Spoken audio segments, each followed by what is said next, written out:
Hi, everyone, and welcome to the SRHM Podcast, which explores new research and emerging trends in the field of sexual and reproductive health and rights, with a focus on using rights-based knowledge for action.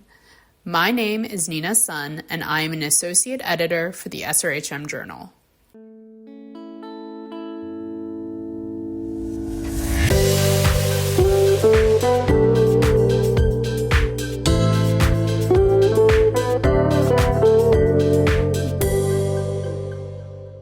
Good afternoon, good morning, good evening. I'm Eszter Kismödi, Chief Executive of Sexual and Reproductive Health Matters, and I'm extremely pleased to be here today with Dr. Chandra-Mouli, who is a dear colleague, dear friend now for many decades, who has been leading adolescent health, adolescent sexual and reproductive health at the World Health Organization, and recently retired, remaining a distinguished expert in this field, and who has just published with us and with Margaret Smith, Maggie, a 22 years old US-born and raised student who is currently studying at the Reproductive and Sexual Health Research Program at the London School of Hygiene and Tropical Medicine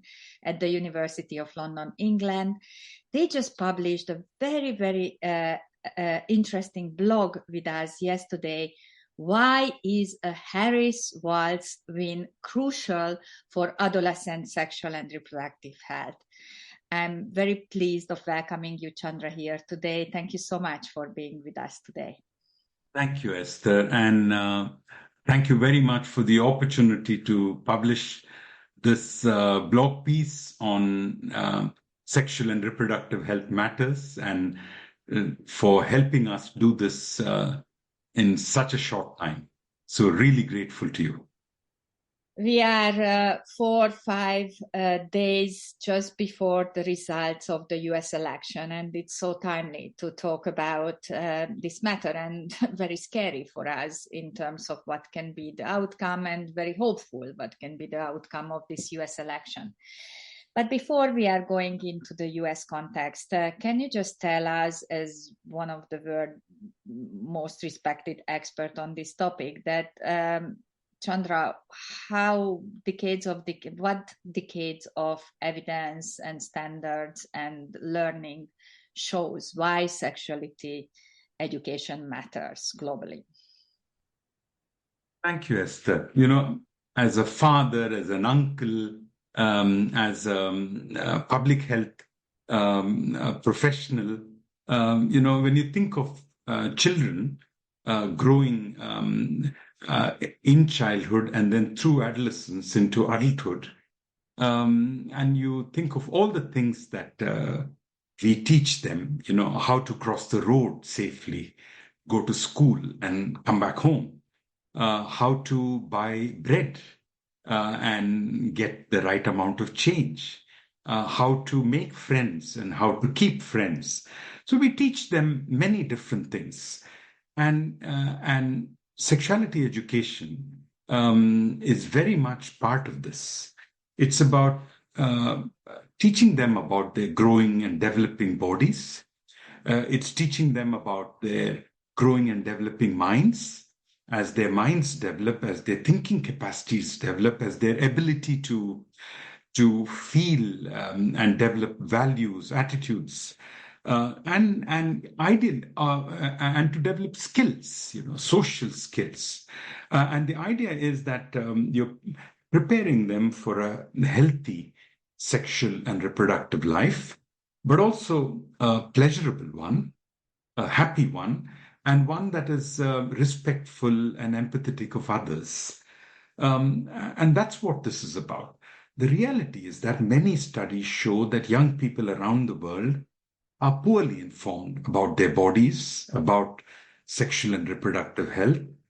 They are unaware about, how to protect themselves, unprepared for when they have sex. So many young people have sex when they're completely unprepared. And they don't know where to ask for help when they need help, when they, for example, have been coerced into having sex or suspect that they might have a sexually transmitted infection. So, sexuality education is to address these challenges, and the evidence is very clear. The evidence is that sexuality education helps. Well-designed, well-delivered sexuality education improves knowledge and understanding, builds positive attitudes and norms, promotes healthy behavior, for example, condom use or refusal if one doesn't want to have sex with someone at a particular point, and asking about consent. And of course, it can contribute to improved health outcomes, reducing HIV infection or unintended pregnancies if there is access to contraceptives. There's also evidence that sexuality education does not harm. It does not lead to early sexual activity, increased sexual activity, more risky sexual activity.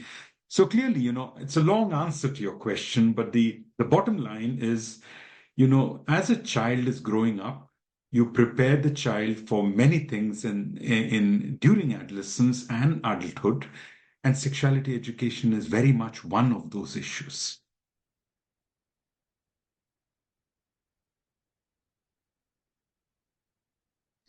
Thank you, Chandra.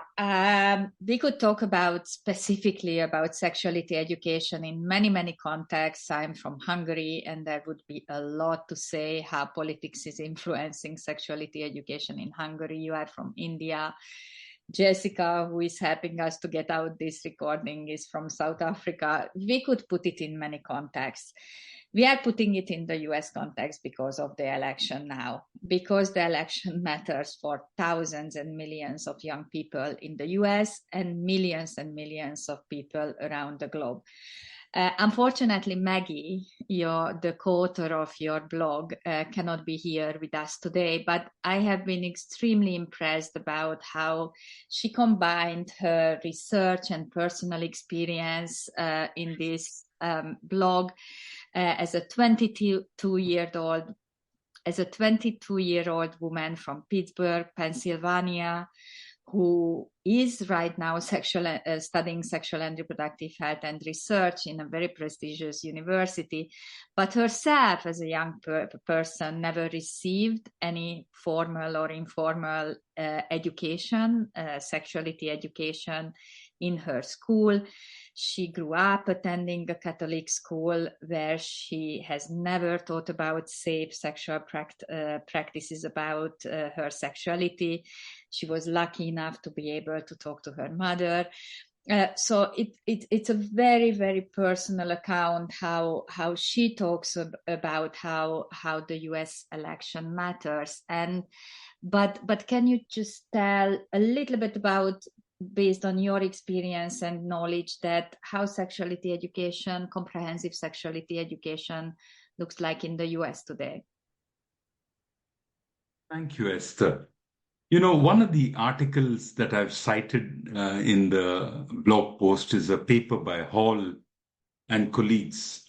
And what they say is that adolescents were getting good quality sexuality education in the US between the late 80s and the mid 90s.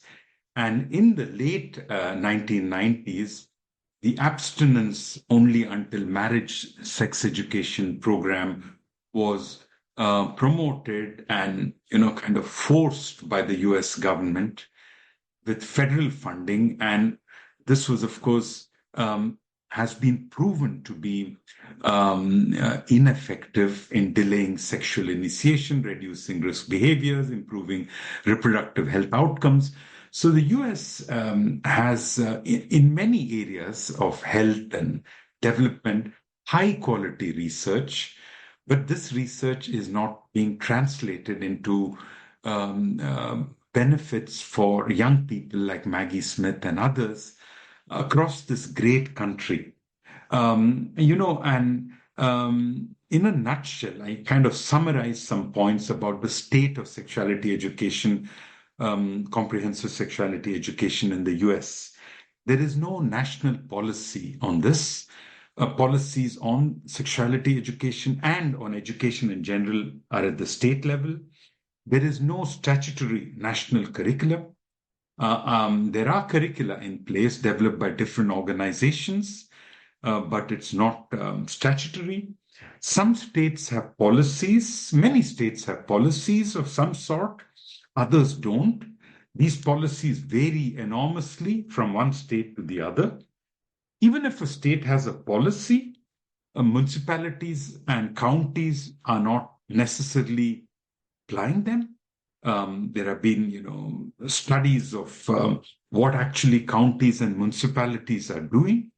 And there's a huge difference between even what state level policies say and what is being done.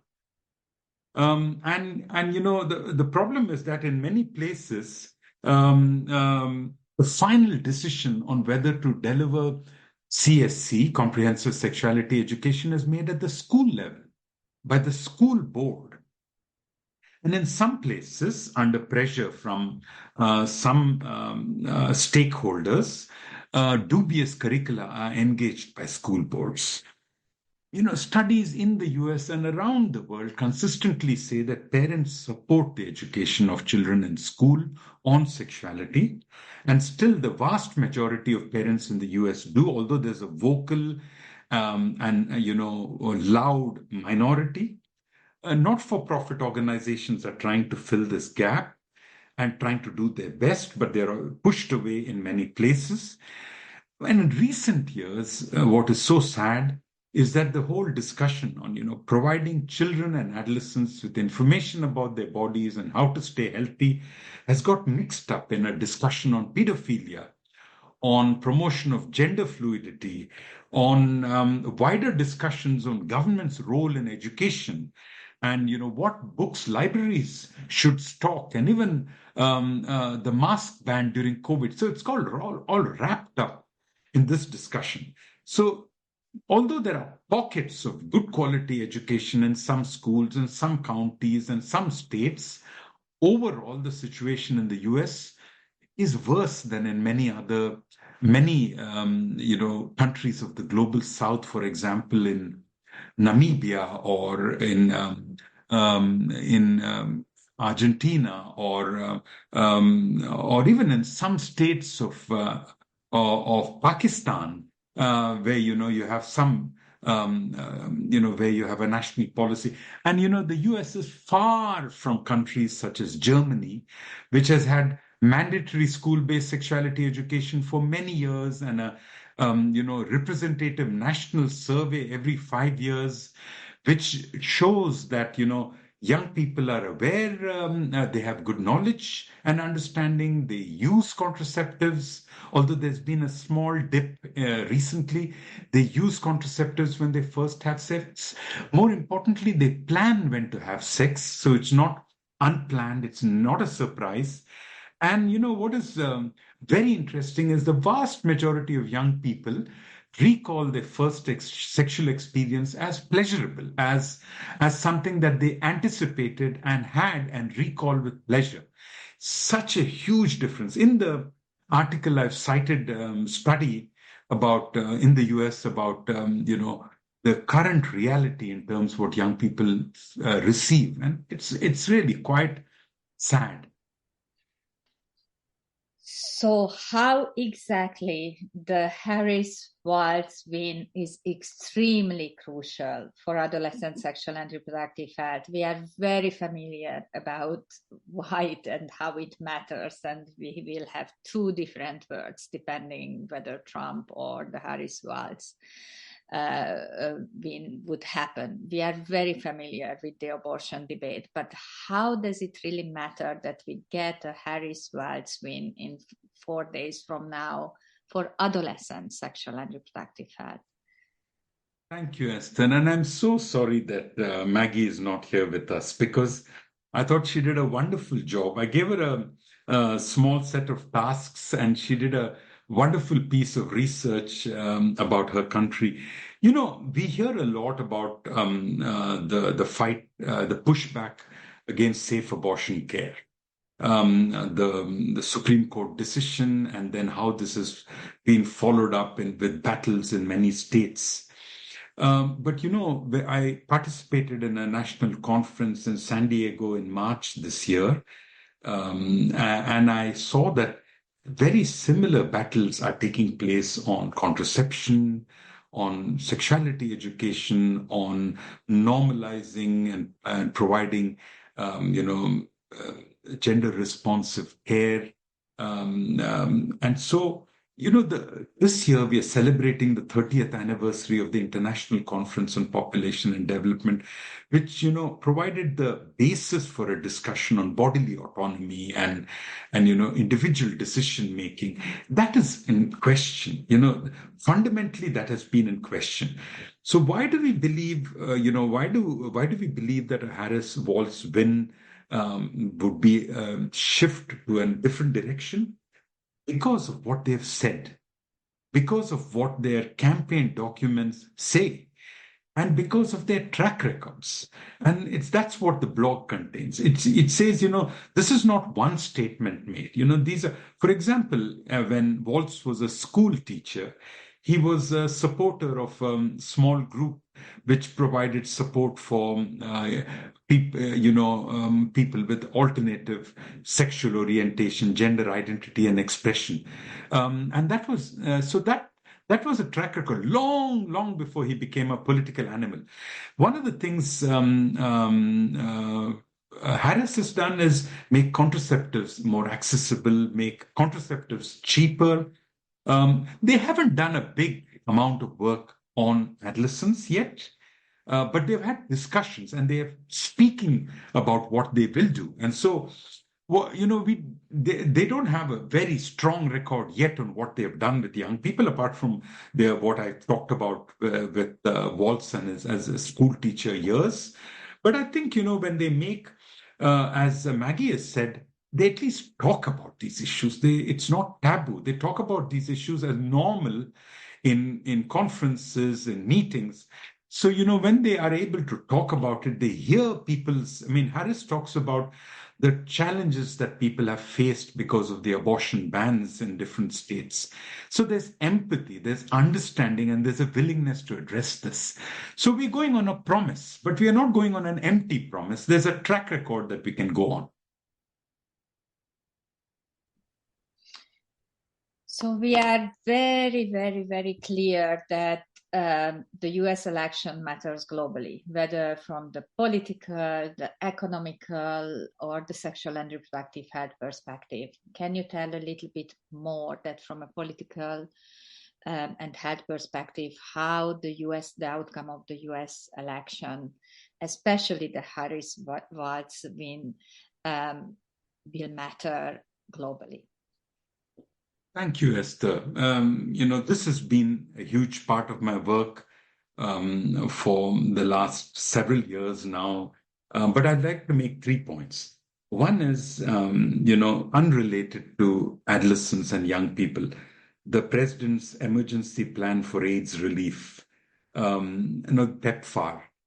Because of the PEPFAR program, millions of people are alive today. And because of the program, which keeps people alive through antiretroviral medication, and HIV levels in their bodies have gone down, HIV levels are declining. It is the US. The US still is the biggest player in the world in the development field and the health and development field. And programs such as PEPFAR show the power and influence of the US. Now, that's a positive example. The negative example is the abstinence only education program. As I mentioned, it was promoted in 49 of the 50 states in the US with federal funding, so promoted and pushed with funding. And that's the same thing that happened in many parts of the world. US policy pushed abstinence-only education, even though there was evidence that it didn't work. But, it was promoted and aggressively promoted around the world, undermined sexuality education programs that were in place. And, I lived in Zambia for 10 years. And when I was there, Yoweri Museveni, who was the president of Uganda, who was still the president of Uganda, had, one of the most progressive AIDS education programs at that time. I'm talking now, the late 80s, and today, sexuality education in that country is in a crisis because of pressure. And, there are articles, studies which have shown a direct link in the export of the, opposition to sexuality education in countries like Uganda. So, this has been exported. So the abstinence-only education program, the attacks against comprehensive sexuality education, they have been exported through the government mandate, but also through non-state partners. So I think, global gag rules on abortion. We had 2 global gag rules that has been documented. Yeah, exactly. Crazily adverse effects in Nepal and other countries Exactly. But Eszter, in addition to that, there are a whole range of non-state actors who are extremely rich and extremely powerful. And so, for example, Family Watch International, thanks to you, we published an article in the Sexual and Reproductive Health Matters, showing that a report put out by the Institute for Research and Evaluation, a quasi-scientific think tank, was, very weak scientifically, and, made assertions which went far beyond their conclusions. And this flawed report, which was, malicious report, was then taken by Family Watch International and promoted in many countries as scientific evidence, challenging the conventional evidence on sexuality education. All there's good examples. There's examples of the good the US has done, and there's many examples of the bad that the US influence has done. And so we hope that, with the Harris-Walz win, some of these issues will at least be talked about and addressed. We don't expect even if they win, and I pray they do, that from one day to the next things are going to change. It's a big ship, and by the time it changes course and moves in another direction, that'll take time.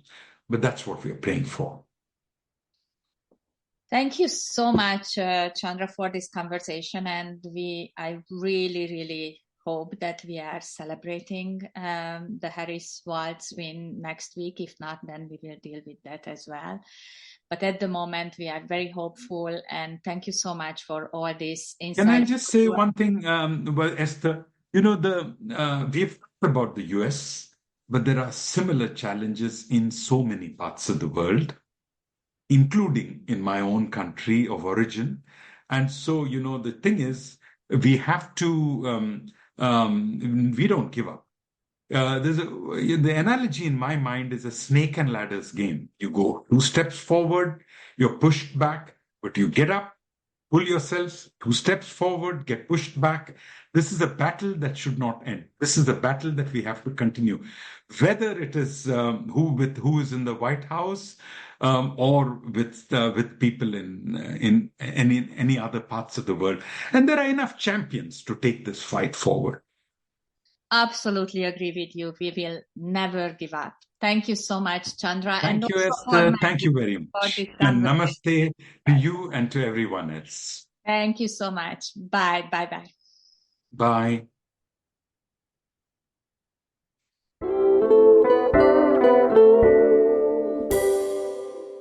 Thanks for joining us for this insightful conversation. Please check the show notes for a link to the SRHM Journal, which is available online and open access. Follow us on social media and sign up for our newsletter to receive notifications for new publications. If you're enjoying this podcast, please subscribe, give us a rating, or leave a review. Sharing evidence-based and rights-grounded knowledge is our passion, and it's also critical to support the advocacy and actions that need to be taken to improve SRHR for all. We would very much appreciate it. Thank you for supporting the SRHM Podcast, which is produced by our staff. The music was composed by Tiber Christian and Salomon Beautond.